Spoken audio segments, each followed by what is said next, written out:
Hello and welcome to Rathods IAS. Today in this session, we are going to see current affairs of 26th and 27th May 2024. So here we are going to see yesterday, that is Sunday's analysis and Monday's analysis together. So let's get started without wasting any time. And one more small announcement I want to make is, so we are going to start 30 days of free demo classes of offline foundation course from today. So if you are staying in Hyderabad or if you want to take offline coaching, so you can visit our academy in Hyderabad, which is located in Ashok Nagar at pillar number 36, and you can sit in classes and you can listen to free classes of 30 days. And if you are from other states, if you can't come to classroom, then we are also providing online free demo classes. So this online free demo classes link will be posted in the groups. Okay, so if you want to have this free demo class, so please message me or text me on this number 8074765513, and as soon as I get your details of your name and your WhatsApp number, then I will be adding in the group. So there are two groups regarding this free online classes. So in that group I will be sharing the link of the class. So it may be either app or it may be either YouTube live. Okay. So if you want to have the registration and if you want to listen the classes, yes, you can text me on this number. Clear? So now let's get started. So let us see the first 26th May 2024 newspaper. So in this Sunday's newspaper, you have to focus on science and technology point of view and as well as environment and ecology point of view. So you will be not having any editorials or text and context or op-ed page. So whatever important we are going to see from this Sunday's newspaper first, and later on we are going to our today's newspaper. So this is front page. So in this front page I found nothing much important, but here you can see a small article. 27 killed in blaze at Rathod Children's Game Zone, more fear trapped under debris. So here this article is saying about 27 children were killed. And even in our today's newspaper, so there was fire set up in some so-and-so hospital, and because of that fire, so neonates, they were killed. Okay, so here in this context, you have to know some details, especially if you are writing your ethics. So in ethics paper, which comes under your GS paper 4, so you have two types of questions. So you have part A and part B. So part A will be your theory. You will be having question and answers. In part B you have case studies. So from that case studies point of view, these articles are very important. For example, if you are a district magistrate, so what are the steps that you are going to take? So if you are so and so head of that so and so office, so what are the steps you have to take? Or else what is your option? So what are the options available to you? And what is the mode of action? So which action you will be taking and why? So you have to evaluate each and every options. So in that way you can get question or you can expect case studies in your ethics, right? So from that point of view, these two articles are important. And you have to know about fire management strategy. Okay, fire management strategy. So this is very important. Okay, now let us move on to next topic. You can directly move on to states page. So here you can see one article, that is EVM glitches, incidents of violence, mar polling in Odisha's third phase. So this article is talking about EVMs. So actually elections and election reforms and Election Commission of India, so these are the very important topics, and these are repeated themes of your prelims and mains, and even they are the favorite areas of UPSC. So any time if you see any article regarding elections, EVMs, VVPATs, electoral bonds, that will be very important. And this year we are going to expect question regarding electoral bonds. Okay, electoral bonds from your polity point of view in your prelims 2024. And even highly this EVMs and VVPATs are in use. So we have to see that. And now in this article, what you have to focus? I want to give you some dimensions regarding EVMs. Okay, that is electronic voting machine. You have to see history of this electronic voting machine. So in which constituents you used that, and in which year we came up with this electronic voting machines, and who developed this electronic voting machines. So whether we are using these machines only in India or even we are helping other countries to conduct elections. Okay, and what is the mechanism of working? So can this EVMs hack it or not? Because this was also one thing which was highly in use in last 2 years because of hacking of this EVMs, but it has not yet possible. And next one is you have to see what are the challenges in these EVMs and what are the advantages. Okay, and even in this grand test one, we gave one question regarding EVMs. There we said, so EVMs can be used, EVMs should be used mandatorily in this panchayat elections, but there is no provision of using of this EVMs mandatorily in this panchayat. So EVMs can be used by the higher levels, but it is not said by Election Commission of India or even Constitution of India about using of this EVMs compulsorily or mandatory in this gram panchayat elections or like panchayat elections. And one thing I want to say is, you have to even remember about role of ECI. Role of ECI in ensuring free and fair elections. Because again, regarding ECI, one more question regarding voter turnout data. Okay, voter turnout data, Form 17A, Form 17C is in use. So here in this area also you can get a question. Okay, you have to remember that part also. That is the favorite area of UPSC. And one more important thing that you have to see is, what are the glitches? What are the glitches in this electronic voting machine? Okay, and one more announcement I want to make here is, yesterday we updated our app with second grand test. So if you are writing this year UPSC 2024 prelims, so take that grand test too, and I will be adding the link of that test in this description box. Okay, so to take that test you have to download the app, and even I will be sharing the link of app in the comment box. Okay, so this is about this article. And if you move on to next page, so leave this classifieds, it is not at all useful, students. Yes, here you can see one important article in yesterday's paper and as well as in today's paper, that is about cyclone Remal to turn severe cyclone and is going to make landfall in West Bengal and Bangladesh. So it is yesterday's paper, and today's paper it says yes, landfall had been done, and because of fear of that landfall, about 1 lakh people they were evacuated. So how you have to read this cyclone related articles? Okay, so I want to let you know that. So I want to make you warriors to go into this war of examination. So here you have to be trained in such a way that even if no one is helping you, you have to win this battle alone or lonely. Okay, clear? So now let us see what you have to read from this article's point of view, because now and then we will be seeing articles regarding cyclones always in use, because it may originate in Arabian Sea or it may originate in Bay of Bengal, and India is sharing a longest coastline and we have fear of cyclones, and even because of this climate change and extreme weather events also, we are having like more number or increasing of this frequency of cyclones, right? So now let us see this article in detail, and I will let you know the dimensions, what you have to see. So this article is talking about cyclone Remal, but we are taking in general what are the things that you have to refer from cyclone. So from GS paper 1 under geography, you will be studying this cyclone topic, and your NCERT it is clearly written, right? So here if you see from this cyclone, you have to see what are the favorable conditions for the formation of cyclone.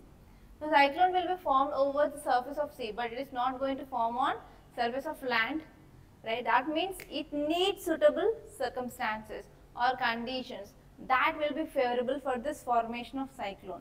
So you have to see what are those list of favorable conditions.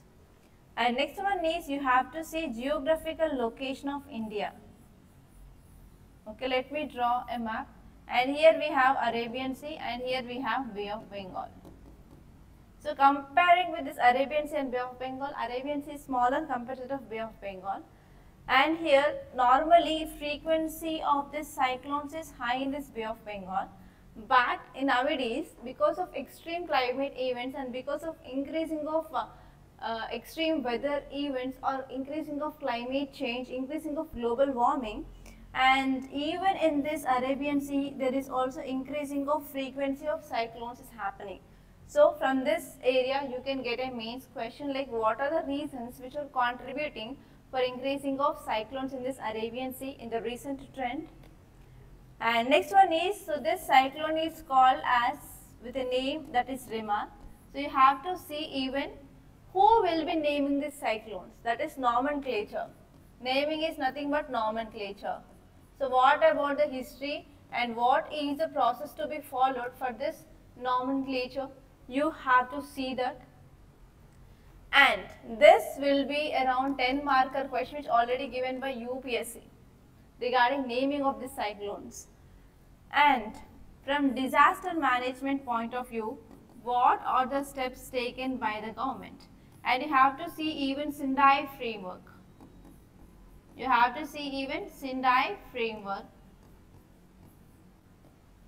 And even from ethics point of view also it is very important because of this landfall and because of this cyclone. So wind will be moving with a very high speed, it will be even more than 120 kilometers per hour, and heavy rainfall, heavy precipitation, heavy downpour.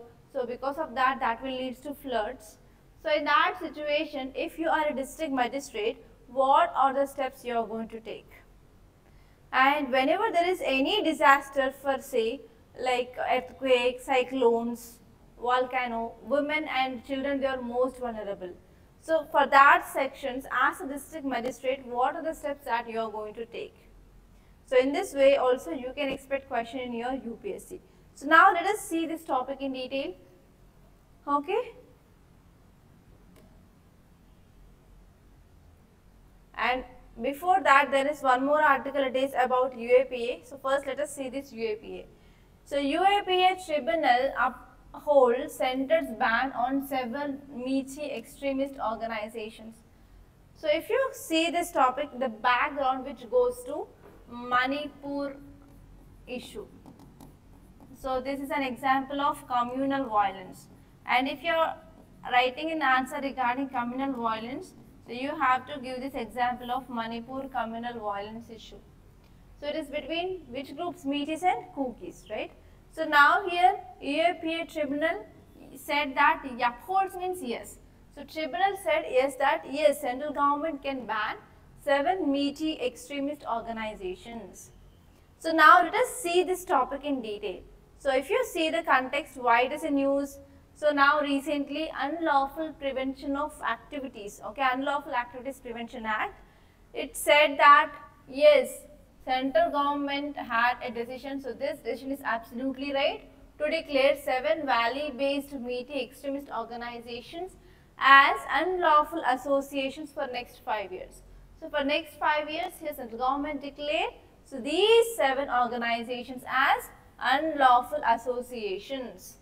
And this move of central government is upholded. That means yes, this tribunal also said that yes, this step is correct. Now let us see the details. So the order said that in past 5 years, these 7 outfits are responsible for 335 out of 689 violent incidents, and these incidents are reported in Manipur, okay, in which 9 security personnel and 21 civilians, they were killed in this incidents. So because of this, now central government took this decision of designating these 5 organizations as extreme organizations. So why only central government? Why can't Manipur state government? You got this question right? But under this UAPA, extreme power is given to central government to recognize any individual or any organization as extreme organizations or terrorist organization. So because of this, central government took this decision. Clear? It is not the cup of tea of state government. It is cup of tea or coffee of central government. And if you see some facts regarding this UAPA, so this Unlawful Activities Prevention Act, it was passed in year 1967. And the important aim, it is for the effective prevention of unlawful activities associations in India. And what is the meaning of unlawful activity? So this activity which refers to any action taken by an individual or association intended to disrupt the territorial integrity and sovereignty of India. And next one here is, you have to remember what this act is also about. So this act which is giving absolute power to central government, as I said. So by using this power, central government can deem any activity as unlawful activity when it may, or by the way, it can also declare in official gazette. And even here under this Unlawful Activities of Prevention Act, punishment is very severe. So here punishment is death penalty or life imprisonment. It is the highest punishments under this UAPA. And under this Unlawful Activities Prevention Act, both here Indian and foreign nationals, so they can be charged. It is very important present fact. So here UPSC may confuse you like only Indians can be tried or only foreigners can be tried. But here under this, here Indians and foreign nationals, they can be charged. It is very important. And even it will be applicable to offenders in the same manner, even if crime is committed on a foreign land outside India. So here this is a very important point from your prelims. And under this Unlawful Activities Prevention Act, the investigating agency, it can file a charge sheet. So what is that? How many days? It is like maximum of 180 days after the arrest, and duration can be extended further after intimating the court. And even recently in 2004 we came with amendment. So this amendment which added Terrorist Act to the list of offences to ban organizations for terrorist organizations, under which around 13 outfits they had been banned. Okay, and now let us see this topic regarding this remand. So I am going to give you some basic facts regarding this topic, so that what are the other dimensions that I said, so please do refer those dimensions also. So in this way you can make integrated preparation of current affairs with your static. So remember, this is the way to read current affairs. Okay, now let us see why it's in news. A deep depression over East Central Bay of Bengal. Evening it had been intensified into a cyclonic storm, and the name is Remal. Remal is likely to cross this Bangladesh and adjoin West Bengal coast. So actually what happened, so here yes, deep depression had been formed and it is going to evolve as a cyclonic storm. So what are these cyclones? So cyclones, in this cyclones we have two types of cyclones. So first one is tropical cyclones, next one is temperate or extratropical cyclones. Yes, there is a lot of difference between these tropical and extratropical cyclones for sure. So if we are talking about these tropical cyclones, they are violent storms and they originate over oceans in tropical regions. And after originating, they will start to move to coastal areas. And because of this movement of cyclone towards coastal areas, which causes lots and lots of destruction, which caused by violent winds, heavy rainfall, and as well as storm surges. So tropical cyclones are one of the most devastating natural calamities in the world. Okay, because very frequently we can see this type of events, especially in this Bay of Bengal and as well as Arabian Sea. And this one is these tropical cyclones, they originate and intensify over warm tropical oceans, and whenever the conditions are favorable for the formation of this, then they will be forming these tropical storms. And if you are talking about intensification of these tropical storms, as I said, there are some conditions they need to be satisfied. So what are those conditions to be satisfied? That is very important. So here we have some conditions. Like already I said, these cyclones, they will be forming on the sea surface. So they will be not forming on land. Okay. So why they will be not forming on land? Because whenever the cyclone to be formed, so it need to have some water vapor, right? And that water vapor, it is to be continuously supplied. We need continuous supply of water vapor. So what happens is water vapor will be reaching certain height, and what happened according to normal lab state, so after reaching certain height the temperature will be decreasing. So because of this water vapor, it will be converting into clouds and they cause rainfall. So continuous supply of water vapor, where we can get? We will be getting on the sea surface, but it is not exactly seen on the land, right? So because of this, yes, there are some suitable conditions that need to be satisfied so that we can say like tropical cyclones, they will be formed. So first one here is we need large sea surface area. So why we need large sea surface area? Because of this point, we need continuous supply of water vapor. So on land we can't see that. And that too we need very high temperature, at least the minimum temperature should be 27 degrees centigrade. And next one is we need Coriolis force. So what is this Coriolis force? As you all know that Earth is rotating on itself, yes. So this is the motion of Earth.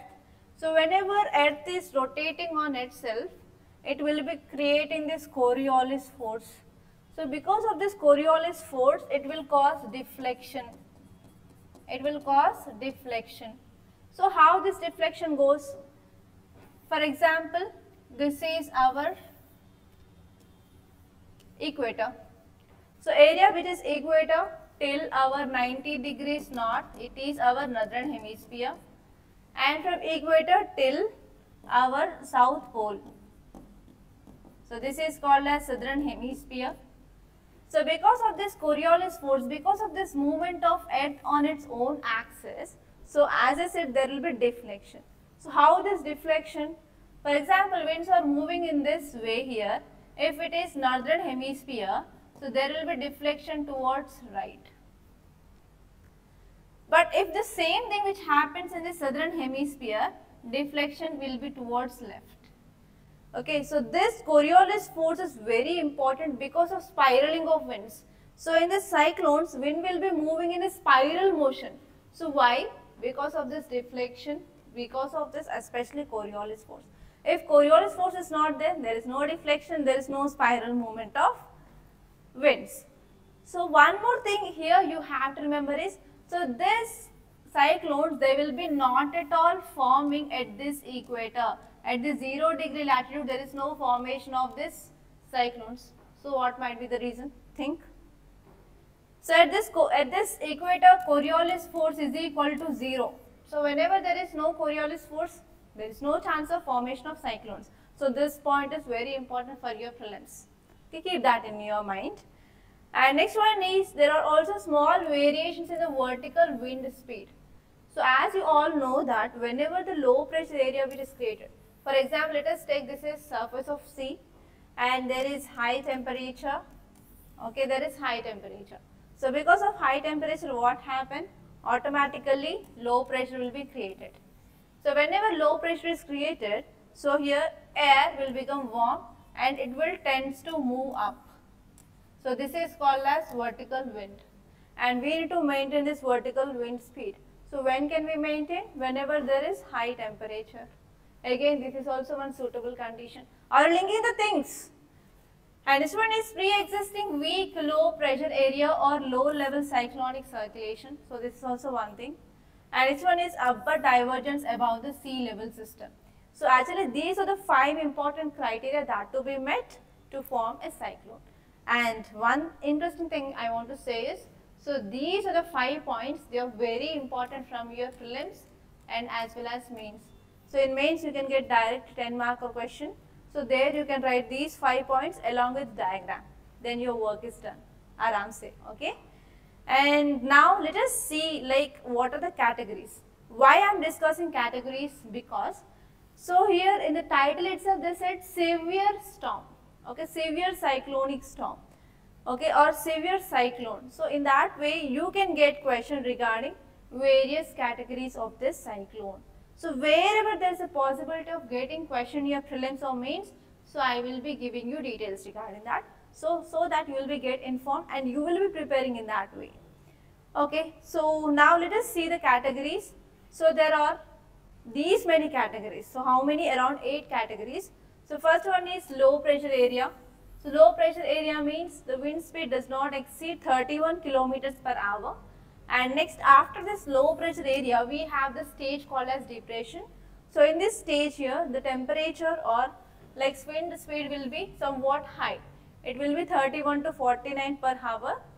And next one is deep depression. So wind speed will be 50 to 61 kilometers per hour. And next one is cyclonic storm. Again, the speed will be increased by around 6 starting here, that is 62 to 88 kilometers per hour. And next one is here this word which is seen in news, that is severe cyclonic storm. It is from 89 to 117 kilometers per hour. So if this speed is also increasing to 167, then we are calling it as very severe cyclone, and even if it is increasing to 221, we are calling it as extremely severe. And next one is super if it is having more than 222 kilometers per hour. So at least have a basic idea. Normally you will be seeing in news only these two, not more than this. It may be severe or it may be very severe, that's it. And I want to give you mains question, students, so try to answer this question for sure. Okay, so how cyclones are formed, I explained about the suitable conditions, and you have to see what are the causes of cyclone. And this one is you have to see the classification of cyclone categories. So I gave you details of all these three now. So sit for 10 to 15 minutes and try to recall whatever you heard in the class and try to write an answer. That's very easy and it's a very basic question I gave here. Yes, now let us move on to next article. So here this election page, it is not at all useful. So simply move from that. Don't even look at that. Okay, and if you move on,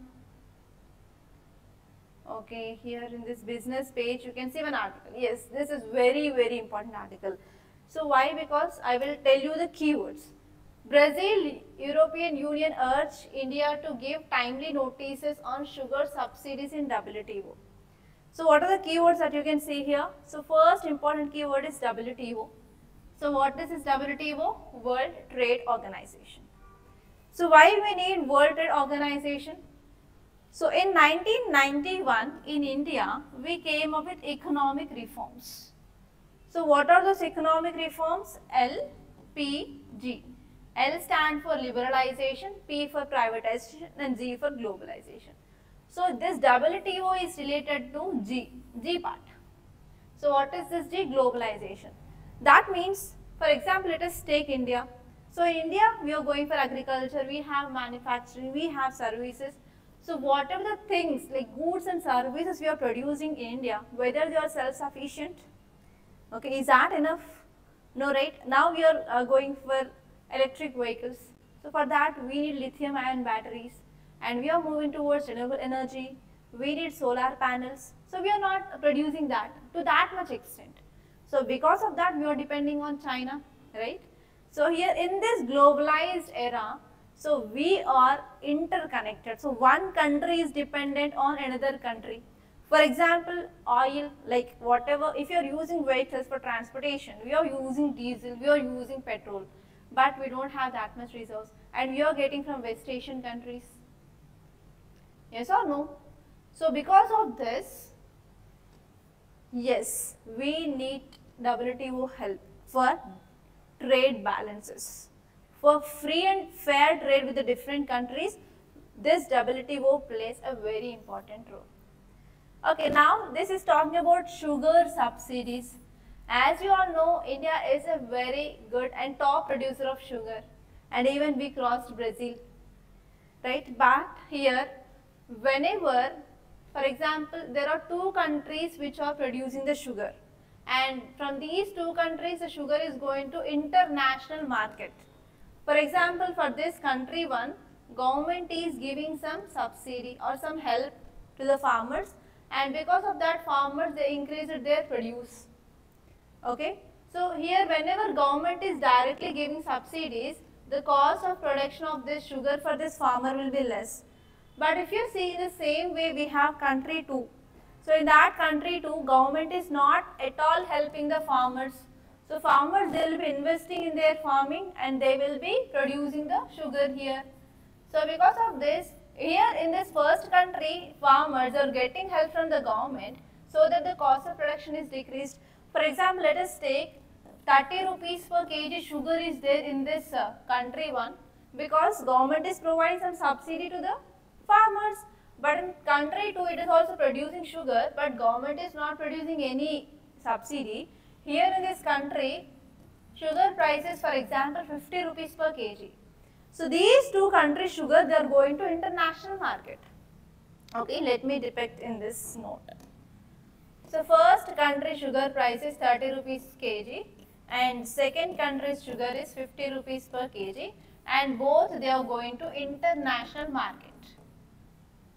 Okay, so here they are getting support from government. So here no support from government and they are going to international market. So in the international market, this country is selling sugar for 30 rupees per kg and this country is selling 50 rupees per kg. For example, if you and me go to that international market, so which sugar you will be buying? 30 rupees or 50 rupees? So sugar have the sweet taste only, whether it is coming from one country or another country. So here I will be obviously buying this 30 rupees per kg sugar and there will be increasing of exports of this country. But what about this country? Okay, so this country's imports and exports will be affected, right? So what happens here is this country will go to WTO and file case regarding this country. Like this country is providing subsidies to the farmers directly so that it is affecting international trade. So why WTO? So WTO is an organization which have to look and which have to ensure free and fair trade. So because of the subsidies of those domestic governments, it is affecting this international trade. So that is the thing which is happening. Clear? I hope you understood, right?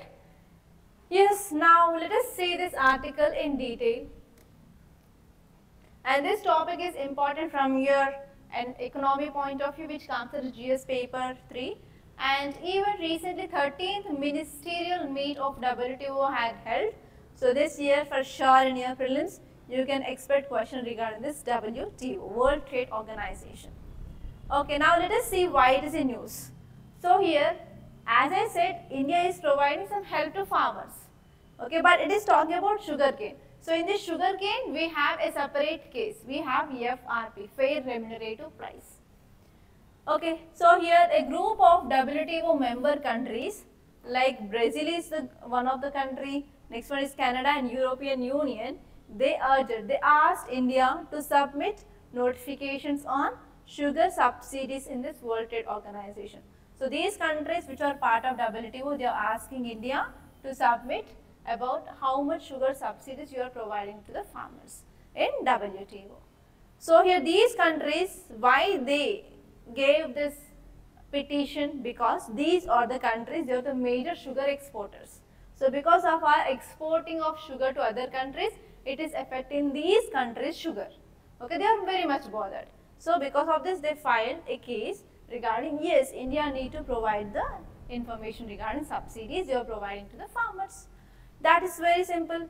And actually why? Because they are also major sugar exporters like India. Because of the subsidy or support measures of India, it is distorting. Distorting means it is affecting their global sugar trade. So this is the thing. And apart from that, here Brazil, Canada, Costa Rica, Paraguay, New Zealand and European Union, Guatemala, they also urged India to submit timely notification on the subsidies even in other things. Okay. So India, in this written, India what answer it gave? It is also very important. So India said that central and state governments neither paid nor procured sugarcane from farmers. So for example, for other agricultural crops, directly we have MSP, minimum support price. So you know about FCI, right? Food Corporation of India.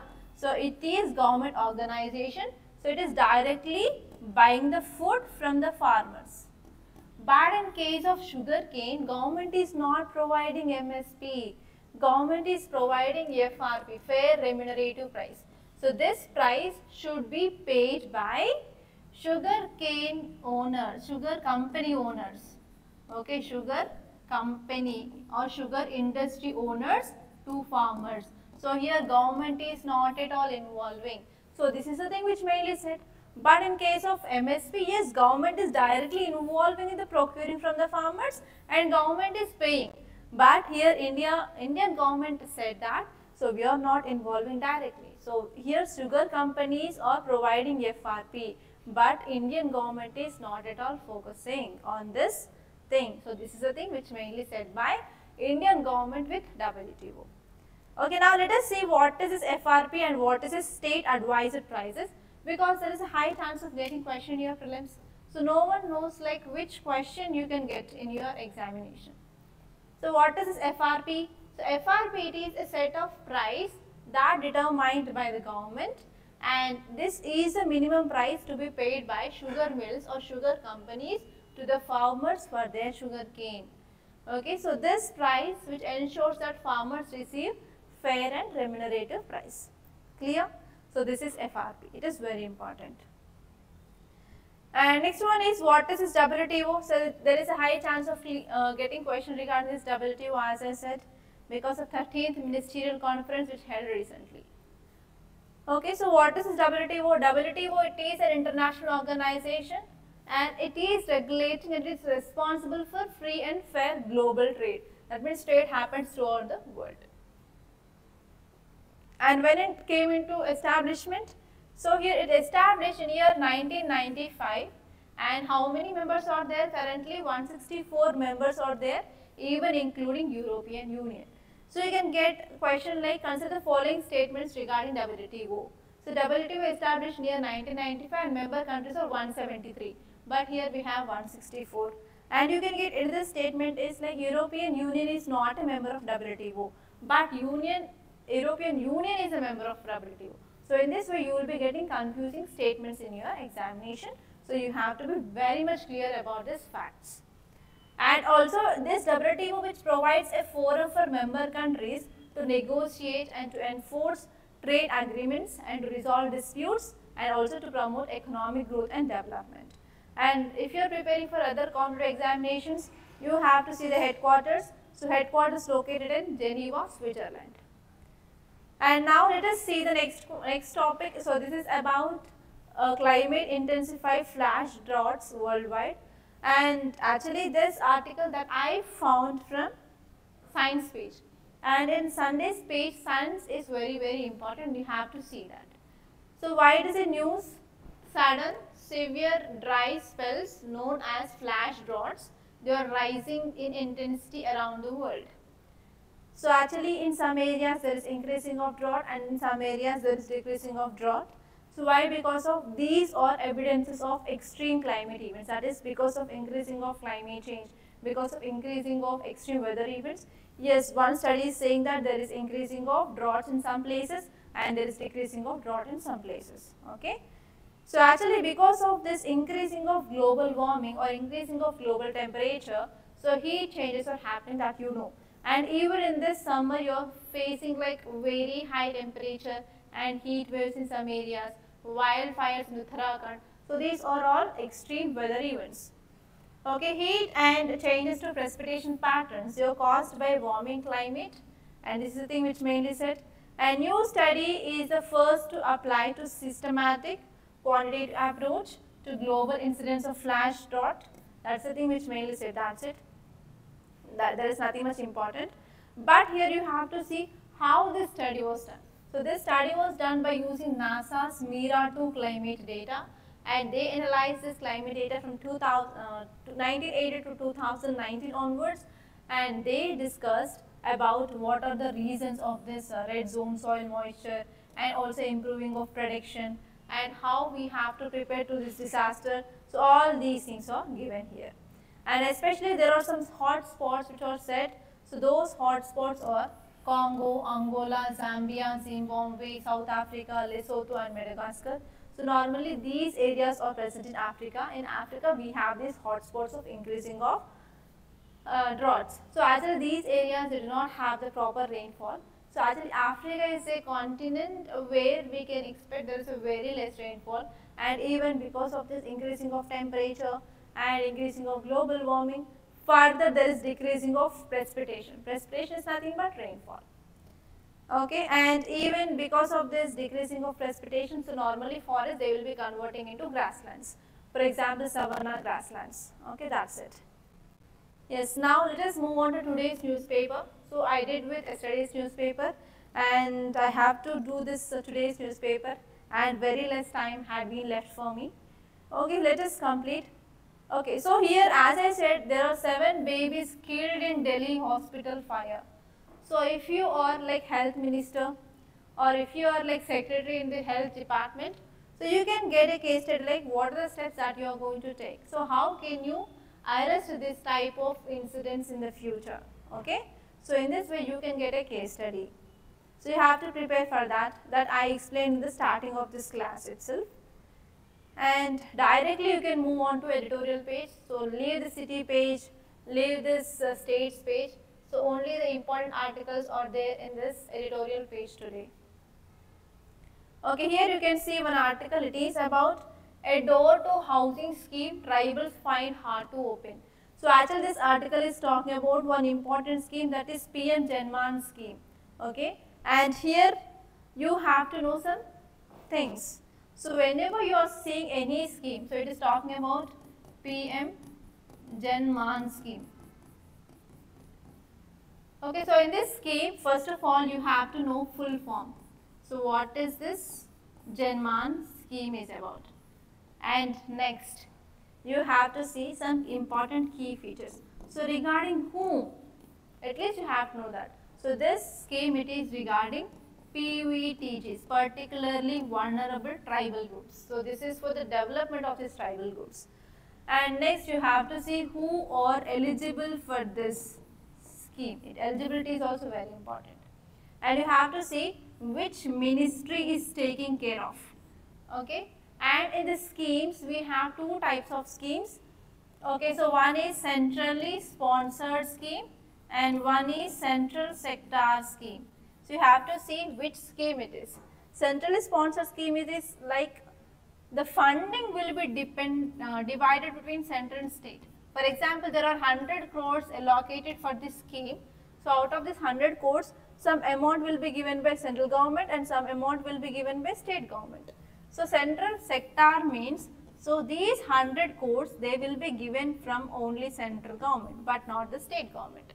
Okay, so these are the 2 types of schemes, and you have to see which scheme is it. And you have to see what are the advantages of this scheme and what are the challenges of this scheme. So all these are very important from your UPSC point of view. So they may ask any type of question in your prelims or mains. Okay. So if you are from this scheduled tribes or PVTGs, and for sure you can get question regarding this PM Janman for sure.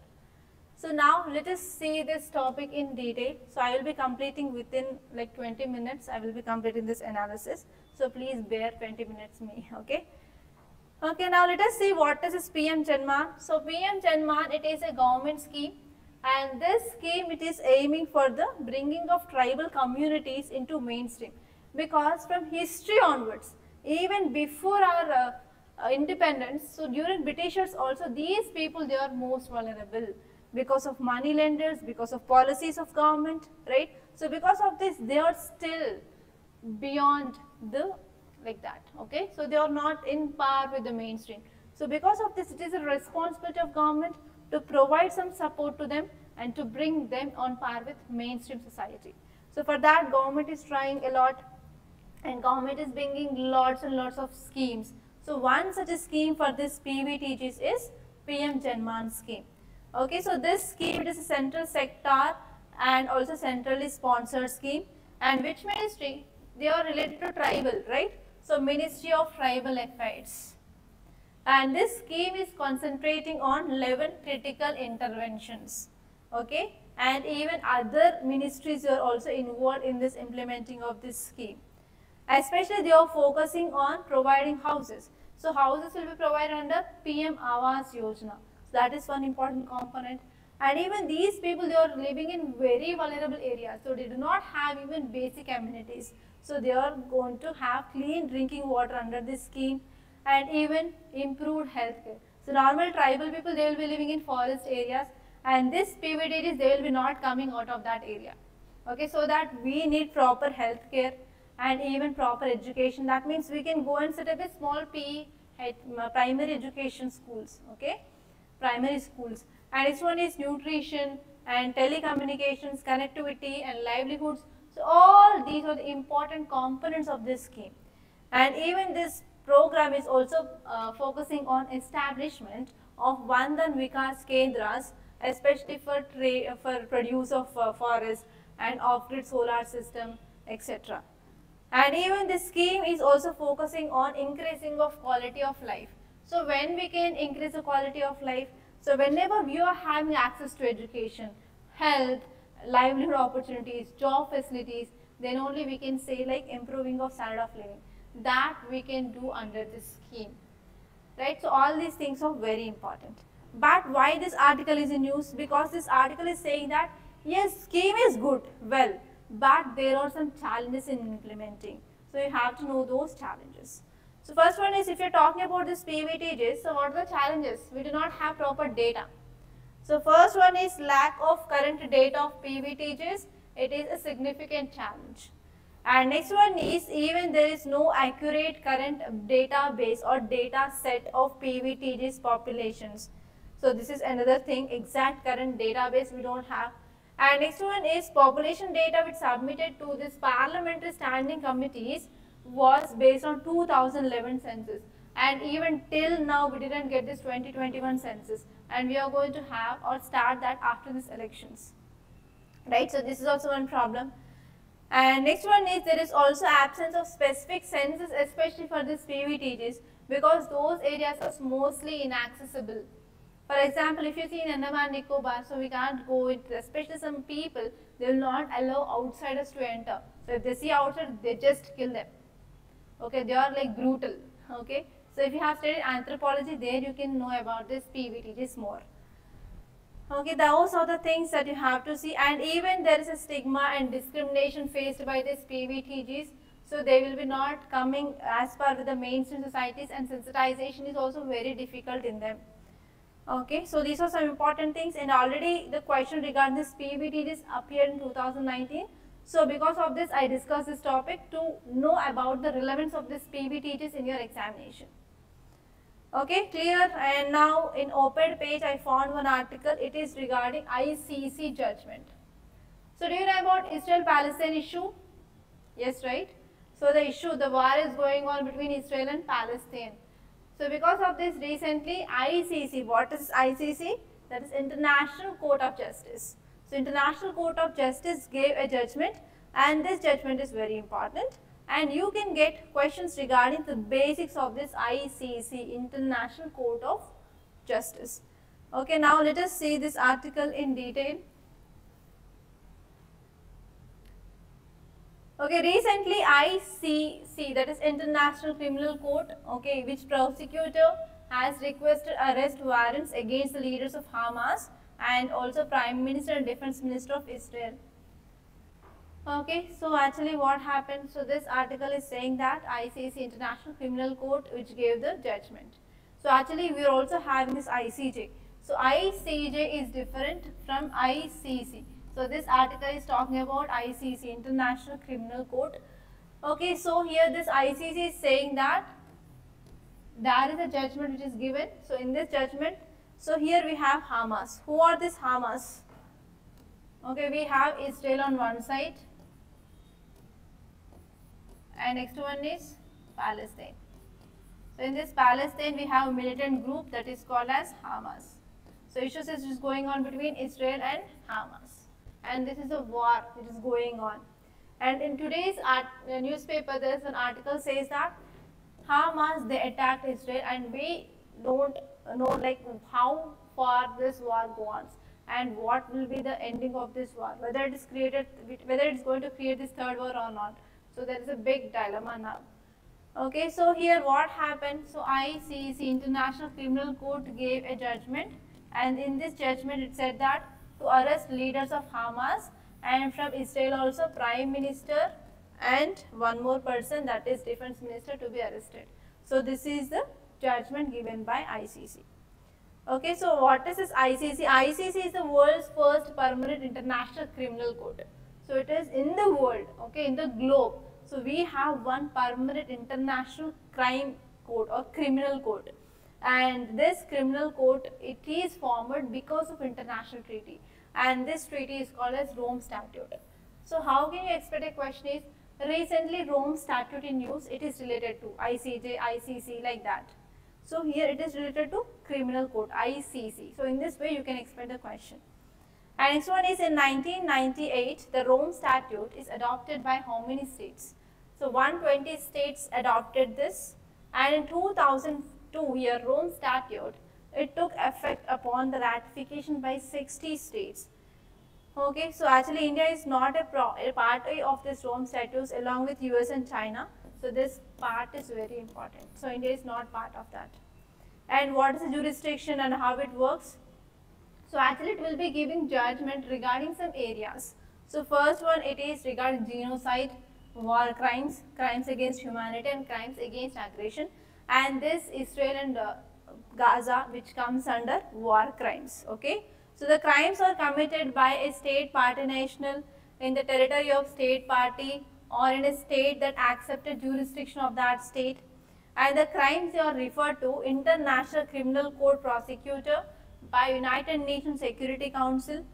Okay, and this ICC is intended to complement, not only to replace, and to national criminal systems. So that thing that you can read in the PDF. And next I want to discuss this topic. It is regarding Europe's AI Convention.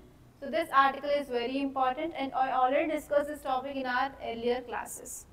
So if you see the context here, the Council of Europe, which took a very big step, and finally they came with adoption of Framework Convention on Artificial Intelligence and Human Rights, Democracy and Rule of Law. And this Europeans AI is called as AI Convention. So actually this, if you see the details, so this framework, it is legally binding. They means they have to follow that for sure. And it signifies the border commitments, objectives of convention, and even here it is focusing on human rights which are specific to AI. So this is the one important thing, and this is the beauty of this European AI. And next one, it is about spice exports. Yes, you know about our spice exports had been banned in some countries. For example, Everest masala, chicken masala, like that. You will be getting most of masalas, right? So those masalas had been banned in some countries like Hong Kong and as well as South Korea and Singapore. So because of this, we are going to have a very huge loss to this food industry because of ban of our masalas. So last month, Hong Kong, Singapore, they called that certain mixed products of MDH and Everest group of masalas, they are having highest amount of sterilizing agent. It is called as ethylene oxide. So ethylene oxide is very high. So because of that, they banned. So here now, Board of India shows that India enjoys a significant share in global market for spice and the spice products, because actually why Britishers they came to India? Because of in search of this spices only. For example, pepper. So normally this pepper like kale mircha, black things, so they will be highly grown in India, and these spices are very highly grown in Western Ghats region. So in the search of these spices they came. Actually the Britishers, they belong to temperate countries. So these temperate countries, they depend upon meat. Okay. So in normal tropical regions we have enough sunshine and we can go for growing of agriculture, but that is not in the case of temperate region, so that they depend on the animal sources. So to store the meat for the long time, they need the spices. Okay. And actually there was a recall by Hong Kong and Singapore, and even this Spices Board issued a detailed protocol on manufacturing of exporters to prevent this ETO contamination.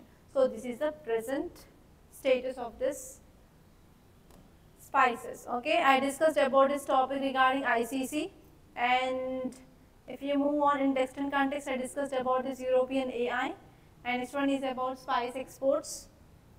Okay, if you move on to our news page, here there is one important article. So India records trade deficit with 9 of top 10 trading partners in 2023-2024. So you have to see with which countries we are having trade deficit. So first we have to see what is the meaning of trade deficit. So in trade, what you are doing, you are exporting and importing. So we have imports and exports. So imports means we are getting from other countries. Okay, we are getting from other countries. Exports means we are sending to other countries. We are sending to other countries. So whenever exports are more compared to imports, so this condition is called as surplus. What is the surplus? It is called as trade surplus. So whenever imports are more compared to that of exports, so this condition is called as trade deficit. So it is called as trade deficit. So here we are having trade deficit. So with top 10 partners, we are having deficit only. We are not having surplus. So we are having surplus only with US. But with other countries like China, Russia, Iraq, Saudi, Indonesia, South Korea, UAE and Hong Kong, so you are having trade deficit and you have to make a note of that. Okay, that's it. So these are the very important articles that appear in our today's Hindu newspaper. So by this I am concluding. So if you really like the class, please hit the like button and do share this class to your friends.